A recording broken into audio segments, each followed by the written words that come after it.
This story is tucked away on page 6, 7, and 8 of the Daily Nation today. Also, we have figures here, broken down for you. 1.5%.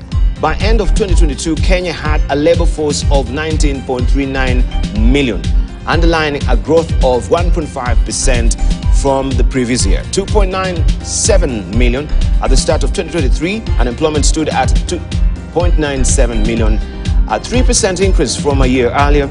Also 1.59 million, that is more than half of Kenyans without jobs, or 1.54 million people who are between 20 and 29 years, underlining the growing crisis of youth unemployment. Also 77% of the 4 years to 2022, the KNBS data also shows that the youth population, that is 77%, bears the heaviest brunt of the population that remains unemployed for more than a year. And this is taking time up indeed. You can see an insert here. Hundreds of job seekers gather at Bandari College in Mombasa after Kenya Ports Authority advertised for jobs on July 2015. They came out really in force, and this number has grown exponentially since then, if you may read the details inside the Daily Nation as well. Azimio Kenya Kwanza first meeting set for Wednesday. As I mentioned, President William Ruto and Azimio La Umoja One Kenya leader Raila Odinga's dialogue teams have tentatively agreed to hold their inaugural talks on Wednesday, even as they continue to lock horns on the agenda and timelines for the negotiations. This story continues and is well laid out for you on page 4 of the Daily Nation this morning. On the sidebar, you can see the smoke billowing. This is how it went up on August the 7th, 1998, 25 years on. We're in 2023 right now. The forgotten victims of attack. Talks of possible compensation has reignited hope among those who were injured in the 1998 terrorist attack in Nairobi. This story continues on page 2 to 3 of the Daily Nation. And also, on matters academia, KICD loses book dispatches roll to equipment agency. That is a story you want to follow on page 11 of the Daily Nation. A lucrative deal, of course, it's always been as far as publishing and books is concerned. And this story continues on page 11. Man City, of course, they were on the losing trot yesterday. Arsenal beat Man City on penalties to lift Community Shield. And this is on the back page of the Daily Nation this morning. All Matters Academia today is tucked away in Higher Education Pullout magazine. New funding model explained. If you're not really understanding it or it has been going way over your head, this is a place where you want also to just pick up the Daily Nation and get to know what the new model is all about. That is inside the Daily Nation this morning. This is how it looks. Let's see what we have on the front page of the Star. Why Ruto-Raila talks could collapse again. That is what we have as a splash this morning. Why Ruto-Raila talks could collapse again. It says two camps have engaged in a fresh spat and bravado that could spell doom for initiative. This story continues on page 4 and 5 of the Star this morning. And you can see also Ruto laying out plan to define Mount Kenya development legacy. That is him marching on with the Deputy President Rigathi Gachagua, also on Prime Cabinet Secretary Musalia Mudavadi during interdenominational Sunday service at Sagana State Lodge in Nyeri County yesterday. You have this story continuing on page 6 of the Star this morning. On the sidebar, Mackenzie put in solitude to thwart radical teachings. That is what we have there. It says Mackenzie put in solitude to thwart radical teachings. The state is working round the clock to ensure cult leader Paul Mackenzie does not preach suicidal religious radicalization in prison. The Director of Public Prosecution has said he has been transferred to solitary confinement in Shimalatewa prison, and his followers have also been isolated from other prisoners, just to make sure that radicalization is not happening inside the prisons as well. Registrar wants laws amended to fix election flows. The Office of the Registrar of Political Parties has proposed a raft of far-reaching administrative and legal reforms to streamline elections and minimize flaws in the 2027 polls. The proposals are contained in its report on last year's general election. You have the story on page 6 of the Star this morning. Also, El Nino rift legs to swell as rains come with more diseases. We're warned by the World Met as well that El Nino is round the corner. and lakes in Rift Valley could swell even further this year, bringing diseases such as cholera and malaria. A new advisory suggests the new focus suggests heavy rains in southern Ethiopia and northern Kenya from October. And of course, this also is compounded by the fact that we have the World Health Organization flagging Kenya as one of the countries that will be affected by the outbreak of cholera. So we need to be on the lookout as far as sanitation is concerned and hygiene. El Nino is here with us, and what comes with the territory also is opportunistic diseases that will take advantage of that. So you can follow the story inside the Star. Let's see what we have on top there. Now, we have a CIA MCA who was stabbed 5 times after local politics split mourners. You have the story on page 7 of a Star this morning. Let's pick up the People Daily and we see what is on the front page of the People Daily this morning. Ruto Raila rule out handshake. That is a splash. Hardball politics. President tells Mount Kenya base he will not share power with Azimio leader. Odinga also says he has no place for deal with the president. The two tech headline stands ahead of Obasanjo talks. This story continues on page 6 of the People Daily this morning. And you can see a related picture there. President William Ruto with Mount Kenya leaders Kimani Wamatangi, Ndindi Nyoro, Deputy President Rigathi Gachagua, Kimani Ichung'wah, and Anne Waiguru. With them is Prime Cabinet Secretary Musalia Mudavadi, Azimio leader Raila Odinga also in Gusii region on the side. But there we have also DPA, that is DAP-K leader Eugene Wamalwa, saying if you are serious about the talks, then create a conducive environment for dialogue. You cannot go to tour a region and continue to insult the former president and former premier. That is a story that you want to follow inside the People Daily this morning. There is an abiding question here. Where do KCSE candidates go? Where do they go after they've sat for the exams? There's a challenge that says that education stakeholders ask the government to find solution to low transition rates from secondary to universities, colleges, and TVETs. Also, over 500,000 teens who sit for Form 4 exam remain unaccounted for. Academically, also government has been challenged to provide information on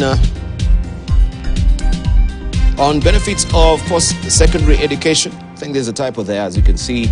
And that story continues on page 2 of the People Daily this morning. And Arsenal peep Man City to lift shield. That is a story that you're going to want to follow inside the People Daily this morning. And silent children of 1998 bomb blast survivors speak out years on. That story continues on page 4 and 5 of the People Daily this morning. Let's move on and see what we have on the front page of the Business Daily. I will show you also what we have on the front page of Taifa Leo. And this is what you're walking up to on the front page of Taifa Leo. No, the Business Daily. Auditor reveals how Kenya Power inflates electricity bills. You've been wondering why you're paying more for the tokens.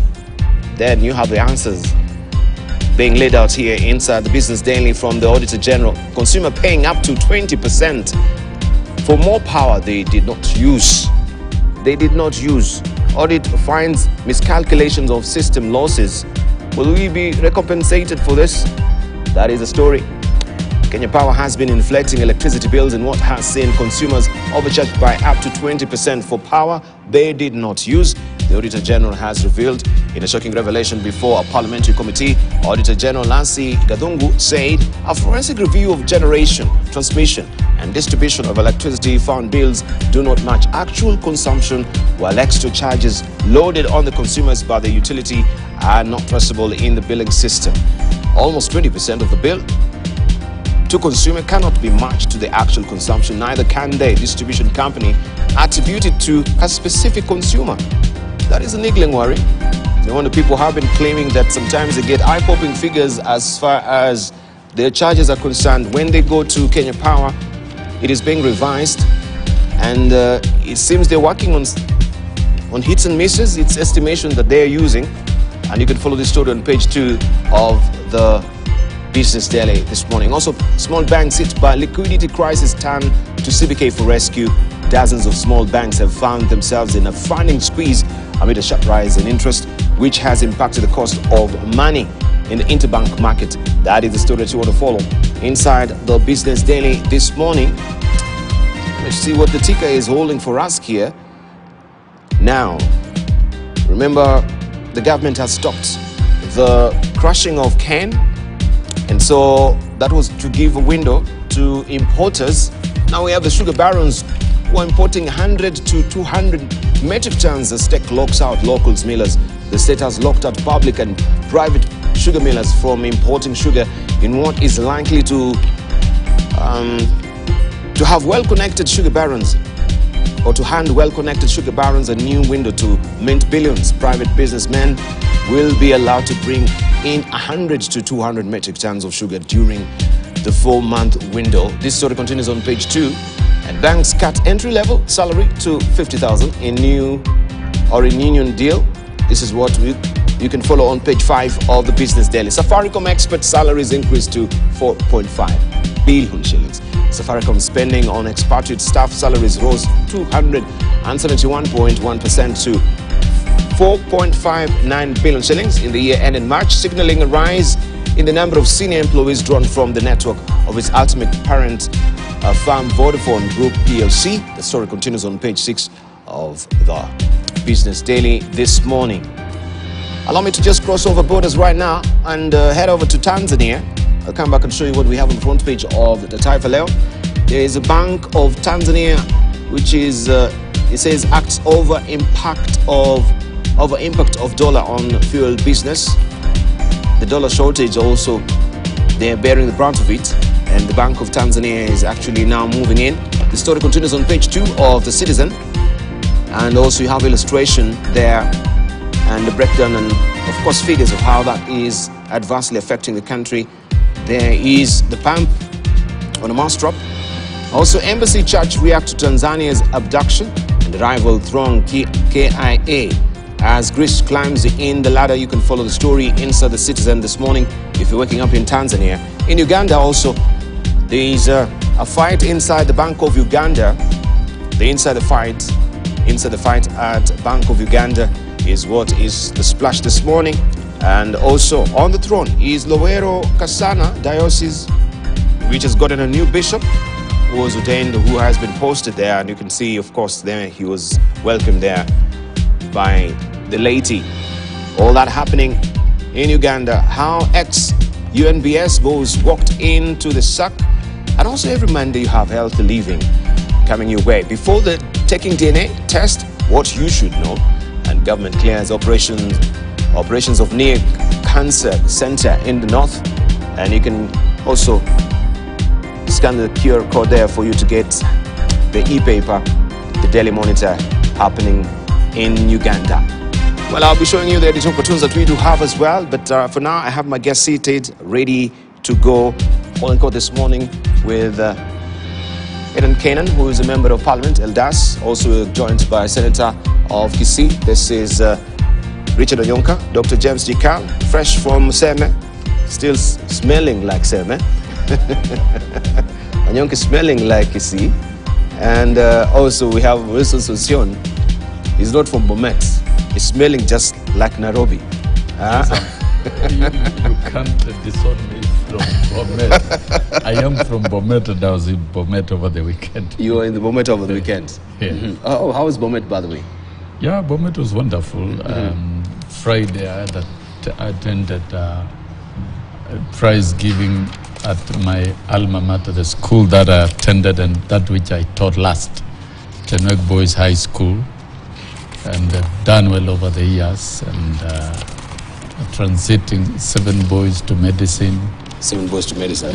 Around 10 boys to law, and significant others to pharmacy, medicine, and the rest. And the event was presided over by the Cabinet Secretary for Education, Honorable Ezekiel Machogu. And for me and for the old boys, we are excited to see more boys rising to the occasion and listening to us as alumni to do well in their exams and in their future. The school attained 94% rate. That means 94% are transiting. And so for the weekend, my business in Bomet was education. Yeah. Education. Yes. All right. Talking of education, we can head over now to Kisii and also hear from Richard Onyonka. We have 10 universities that are yet to have to get new vice chancellor, and Kisii is one of them. Yes. Yes, you can tell us more about Kisii, what's happening currently. I think, our country has a problem which I don't know how much and how long it's going to take for the problem to be sorted out. We are somehow becoming more and more tribal.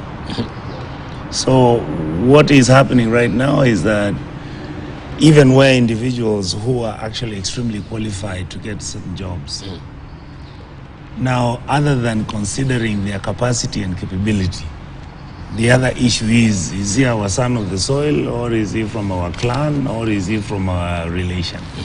So what you have is that there are competing interests which are mixed in between there. There are those who feel our clan should now have an opportunity. There are those who feel we need somebody from outside the community because then when they come in, they're more fair and reasonable. Others feel it's our turn. It's a turn to eat. It's a turn to eat. So they need a vice chancellor who's going to be able to help them eat. But it's unfortunate. But indeed, I've just seen on the paper that there's a recommendation from the committee, the commission that was established by President Ruto to look at education.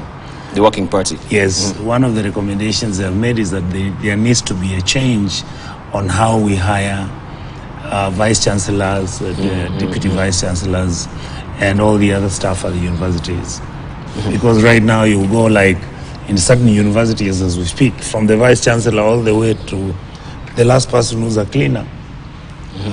They're from one community, the community where the university comes from. And yet, in the law, you have where you are required, for example, if you have a county, you need to employ non-members from your community. So I think we need to begin to look at this thing and come in with interventions on how we can streamline. The problem with us is we don't have structures that cannot be destroyed.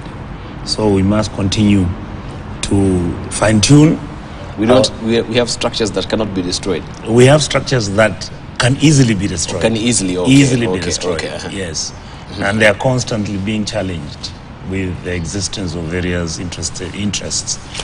But I think we'll keep on limping, and I believe that our country is resilient. It will continue moving on as we keep on figuring out and finding out where we are headed. Yes. All right. Let's hear from Aidan Canaan as well. Good morning. Good morning. Yes, you can tell us more about what's new also on your side that you found over the weekend, new developments. What are you looking forward towards the week as well? It's a big day on Wednesday where we begin the talks, Azimio and Kenya Kwanza. As usual, Kenya is a very interesting country, and as you can see from the papers, everybody's politicking at the expense of everything else. Ideally, the headline should have been new innovations, technological advancement, new opportunities. But like everybody wakes up, talks about politics, consumes politics, thinks politics, sleep with politics. And I think this is why, in my opinion, at a certain stage we must say, yes, politics is good, and every human being at least is political. But I think devoting all our energies on politics has become a cyclic menace which must come to an end. And I think this is a product of the many years of petty politicking by everybody. And this is why, in my opinion, politics should have some lifeline. Do a bit of politicking towards the end of the general election, then allow space now for other activities to take place: economic development, educational development, social development. But whereas we end one cycle of election and then we start the next one. So when are we going to concentrate on technological advancement? When are we going to concentrate on reducing the high level of unemployment, the high level of underemployment, and even expand our economy? I just looking at the World Bank projected economic growth for the whole of Africa, in particular the East Africa. And surprisingly, Ethiopia's GDP is projected to be about $540 billion US dollars in the year 2025, while Kenya's GDP is projected to be about 110. So meaning in the next 2 years, that tag of being the regional hub will diminish. So where do we stand in the global village? And all this is happening at the expense of, it's because of bad politics. And I think this is one thing that we must say enough is enough. I agree with my brother here that we have a highly resilient, highly educated society. I think this is one thing that has kept our continued, existence as a nation. And this is why, having been voted as one of the best in regional, I was seeing something in one of the newspapers where unemployed Kenyan graduates are now being recruited by graduates or university students To write exams. to write Yes. exams. That tells Because you, of unemployment. that tells you the no. That Their tells you capacity. that tells you because of the premier nature of our education. Yeah. And no wonder we've been rated as the best and human resource capital over the years by the UN in education. This is one thing that we must jealously protect. And that's why my take is, let politics have a limit. Right, but isn't that exporting cheating as well? If No, you say there's they're writing for these students, Consultancy, yeah, and this was actually a question that was raised, I think, was it last year or the year before, But, that we have they have Kenyans who are writing papers But- for universities AI abroad. is already doing it. AI is, yeah, but we're trying to grapple with how we can actually manage the menace of You need to AI. look at it differently, and I'm glad that we have a professor here. You need to look at it differently. Doing research on the basics is not cheating. Doing research?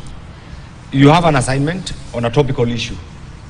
Doing generalized research on that particular topic. Of course, it's not teaching, but It's if not I teaching. have Sosion doing your research on behalf and it claims it is Sosion was done, isn't that cheating? And this is what you're saying, that is you're encouraging. I think you need to get that part. Okay, what is captured in the paper is a sensational generalized statement.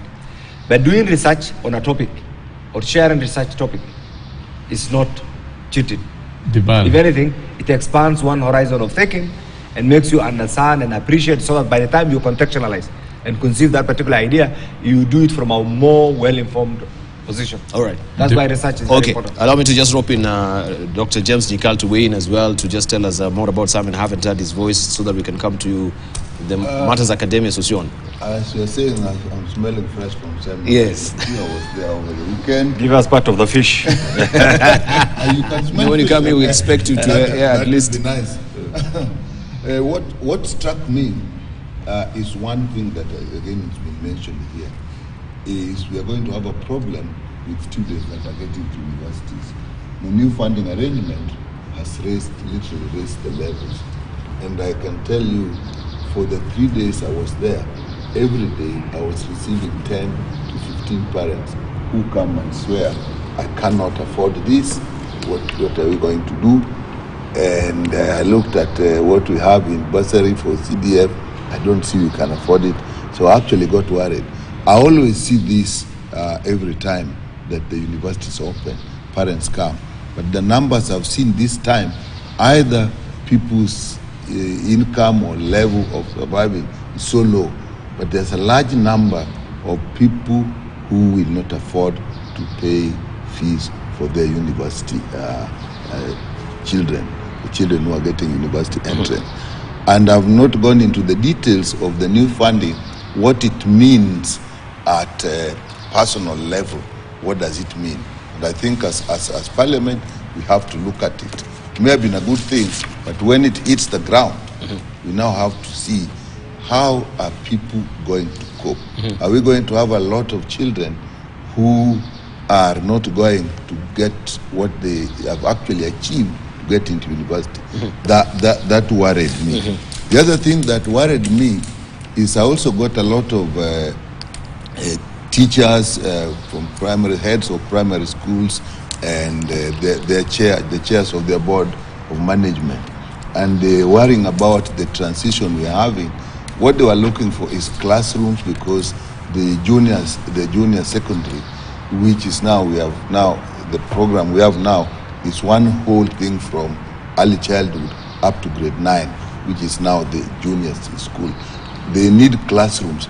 But when we started talking, they also are seeing something that maybe has been thought of, but it struck me that they are not clear now what the 100% transition means in relation to CBC, because they're saying we have these children and we need at least 2 classes in every primary school to accommodate the grade 9 go in, and then they're asking us, but not all secondary schools now which will be senior are senior. So it means every class in grade 9, if we are going to have their 100% transition, must move into class in senior secondary. And right now we have not done all of them. So it means we are going to have a bottleneck if we are still talking of 100% transition. The other thing they raised with me that was of concern is that we are not sure in what is the junior school now, which is up to grade 9. Are we going to have laboratories or are we going to have workshops? Because if it is competence-based, there are technical issues. So are we going to have workshops or we are going to have laboratories? If you are going to have laboratories, there is assumption that we can use where there are senior schools with laboratories, the junior schools can use them. But the question comes, is the same laboratory going to be appropriate for in senior secondary and junior? Now, it then struck me, because they are now asking me, how do you help us? Then I quickly realized that we have to make a decision in junior school. Are we going to have a workshop? Are we going to have a lab? If we are going to have both, then how do we do it? The lab, what it will look like?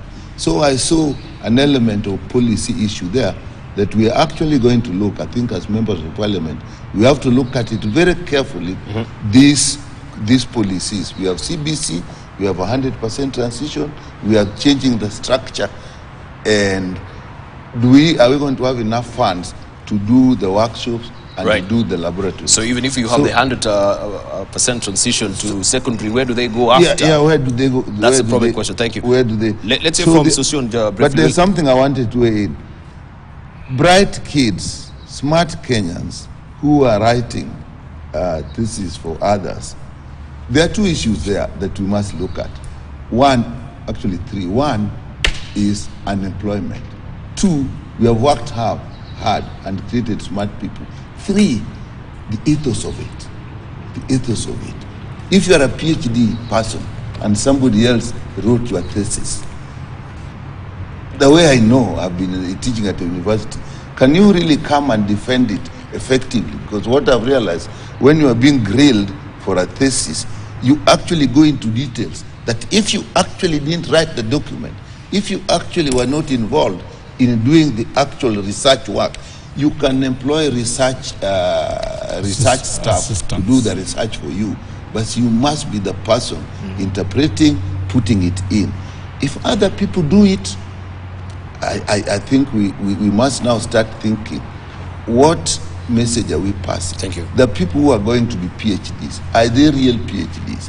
So we have a lot of issues. And finally, if you allow, I once was in Britain. We were with the Institute of Tropical Medicine, and one professor said something, that Africa is a very interesting continent. It has all the materials, it has all the resources, it has the manpower. But the problem is putting these things together to get results. And I'm still wondering, is it politics?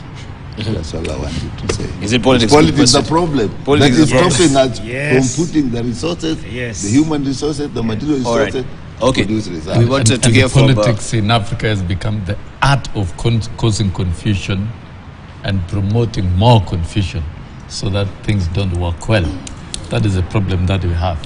And I think, as has been said by Kenan, it is time we sanitize our politics so that we run clean politics, decent politics that does not affect economic and social development. As for the students who are writing papers, that is an indicator of strong education outcomes in Kenya. And I've always stated, if you look at global competitiveness, Kenya was ranked number 1 in terms of both quality and access. And that is why our students are able to act as research assistants to write papers and earn a living, and therefore they remain very competitive in the world. Who are getting first class in the Ivy League universities? They are Kenyan students. That means we have one of the most revered knowledge-based education system, and that has been my argument all along. So it is a plus for us that we have achieved a lot in education. The only thing that we need to do is, what do we do with this post-basic education students? Now we've seen there's a question in the people that where do the KCSE candidates go? Yes. We had a candidate of 850 and about 600 are unaccounted for. We need, if it is 100% transition from primary to secondary, it should be 100% transition from secondary to tertiary institutions. That is to TVETs and universities. That should be done. So in fact, what Parliament should go and discuss is not even the fee model and the other little bit of confusion of people not reading and understanding documents, but now we should debate where are the 600,000 students who completed KCSE going to, and that it's a business for all of us as a country. For the new fees model which Professor is raising here, I know the model is based on the cost of the course, and the fee structure will be sent to the individual student on invitation, indicating the entire amount, unlike before when it was receiving, when all students were receiving full scholarship from government. And once a student is in receipt of the admission letter, the joining instruction and the fees, they are then supposed to move to the next step of applying for scholarship and help loan. And those resources are available, and that process is another process. But instead of doing that, we've seen parents reacting and running to members of parliament. That is not the right thing. The members of parliament should be able to guide the students who have been admitted to move to the next level and place the application for scholarship and loan. Thank you. So that the mean testing index can be applied on them.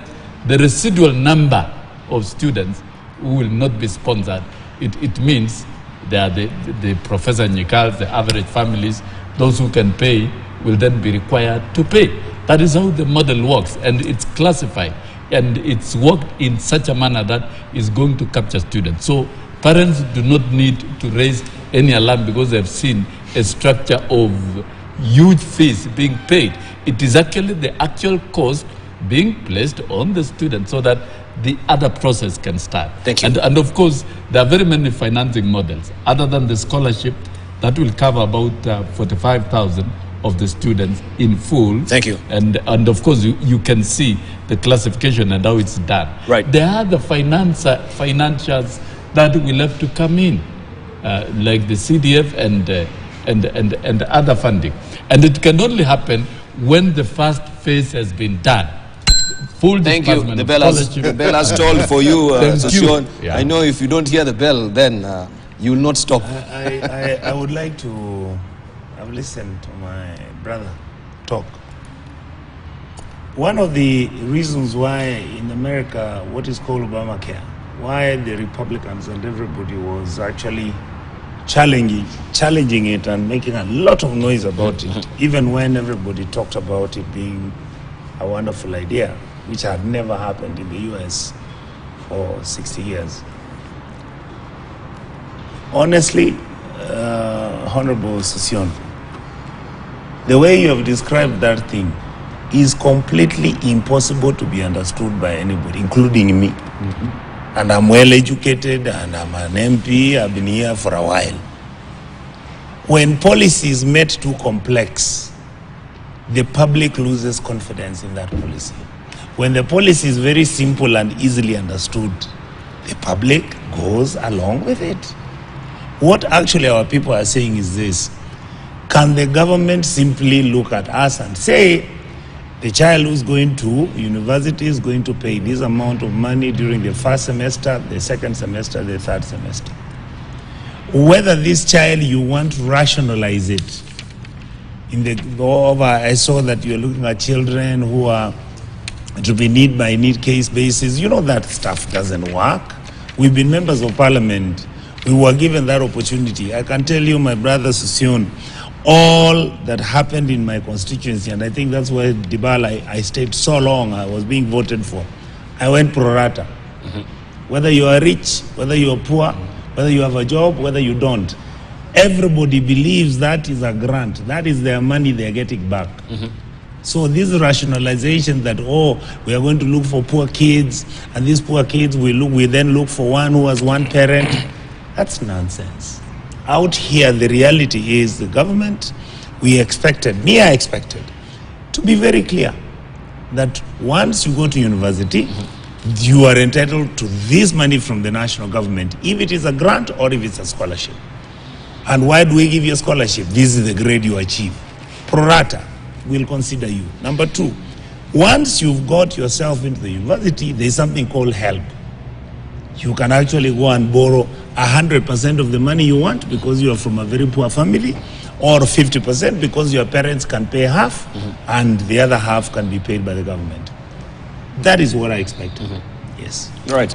Let's hear from Kenan on this as well, because I wanted you to chime in. I know you normally also do lectures abroad as well. And why are you laughing? When you talk about that research as well, well, it's good that we have a very good outlook as far as our matters academy is concerned. But I wanted just to make it very limpid and clear exactly. And when it comes to this research still, I want to latch on it. Isn't that cheating? I think on the research, I entirely agree with what Sesiong has said. There are two aspects. There are ethos. As the Professor said. But I think doing research on a topic, generalized research, and allowing the originator of research actually to conceive and contextualize and come up with... And defend it. Yes, that's allowed. That's allowed. But doing the whole thing... In its entirety. In its entirety is... the one that I agree with on this issue. But I think the other bit general on education. We have had one of the best, let me say, education system in the world, and it has served our society. The bit that we should be very careful about is politicizing education. Education should be talent-oriented, society-oriented, meritocracy, society-placed, and society-centered. This is one thing that can catapult now technological advancement, institutional development, talent reward, because there are no two students. You see, why we have grades in schools at every level is to allow the sieving of talents from one level to the next. Because you are talented in one area, I'm talented in one area, he's talented. That's why we have different professional manifestations actually in our education system. So lumping everything together and expecting everybody to perform in a particular way actually is inhibiting the talents of individuals who are gifted. So I think one thing that we need to do, in the past, our education was done in such a way that there's this phenomenon called the banking concept. Like you go to school, you reproduce, the same thing that I'm sure Professor understands what I'm talking about here. The teachers have passed certain knowledge, certain information. You are expected during examination to reproduce the same for pecuniary gains, so that you get employment. Is that the education that you want to pursue today? No. What we expect, and that's why there's high turnover, is at every level, individual students should be allowed to venture in the particular areas where they think they're best qualified. So, some will want to exit at the primary level, simply because their talents will not allow them to move to the next one. But you should have opportunity for those who are exiting at that particular level. The next, up to the last level, where Professor has reached. This is the thing that we need to calculate. And in Kenya, I'm sure my brother here understands, over the years, we have tried to kill those opportunities in the name of tertiary institutions. Yes. There was clamor for universities, Consensus College and everything else at the expense of skills. The reason why the British left us with the so many technical institutions? Well, simply because they knew it's not everybody who will end up getting up a degree. But what we did is we did the reverse and allowed the same technical training facilities To become University of Social Sciences. Simply social because there was a science. clamor. For degrees. No.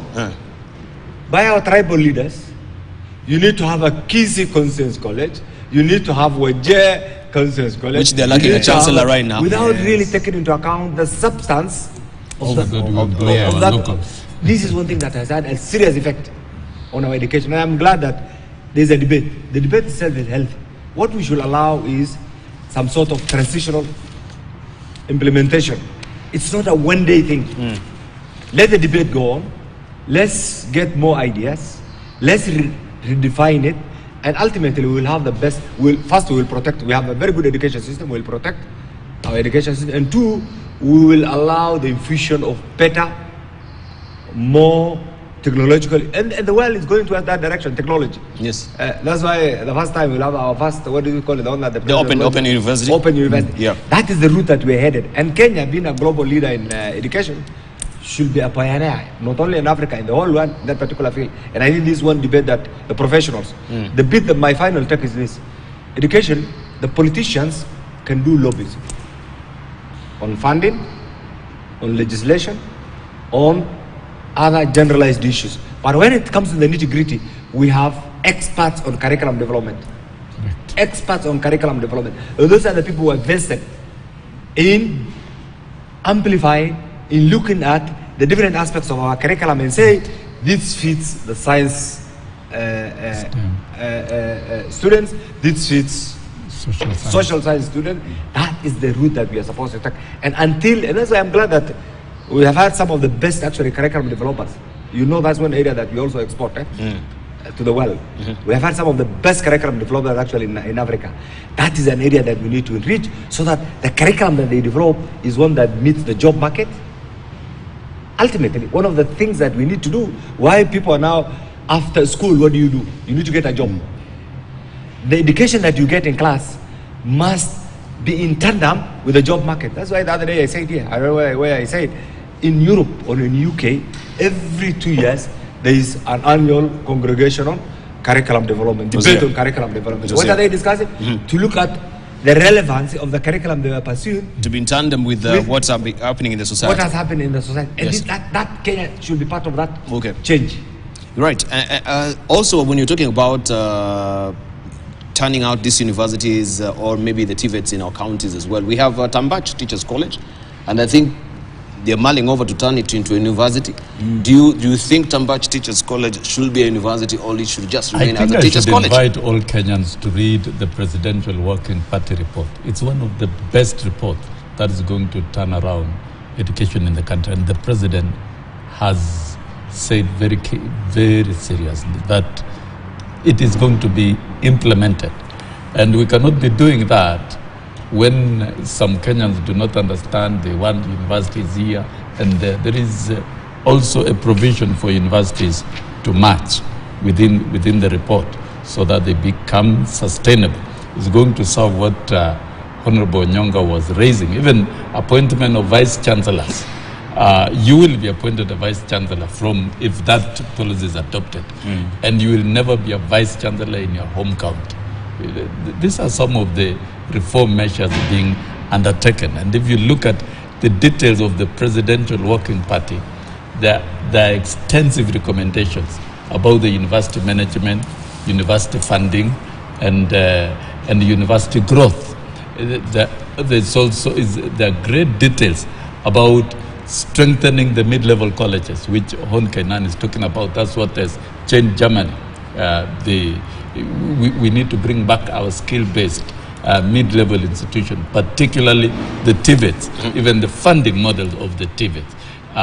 There are a lot of recommendations about the basic education and also restructuring the curriculum to retain our knowledge-based, strong knowledge-based education system, and also while accommodating the 21st century skills, competencies, and values. So I think this report has been very well done, There are recommendations at the end of each of the tasks that was given to the task forces. And this is a report for Kenya. It's not, and I urge, and I think there will be need to appraise the different key stakeholders, particularly Parliament. And I see where you are as members of Parliament in terms of the funding model. You might need a full meeting to be briefed so that you understand how it works, because the model is supposed to bring the universities out of the funding problem that they have now, while at the same time covering the poor households fully to study. So there is the whole good things that we've done in the country. And I think for the first time, and I appeal, this report that we have, that has been worked on by a team of 49 professionals for the last 1 year, and has come out with strategic measures, intervention measures across the education sector. It should be fully implemented. The problem we've had in the past is that we generate very good reports and then we throw them away. We generate good reports, politicize. Thank you. Now, for the first time, I appeal this report be implemented as it is. Once implemented, we'll be able to see significant outcomes out of it. And then lastly, Debal, what Professor Nyikal was raising for a short break. was indeed very key. All right, can I take a short break, please? It is 7 o'clock on the nose. We have to respect our station time. And then you'll allow me a minute. We're going to circle back. But you still haven't answered my question on Tambach. That's what I asked, not the presidential working party report. You've not answered. No new university is going to be established. We'll deal with the universities that we have. We'll take a short break. We'll take a short break. What is in the report? No, you're a teacher.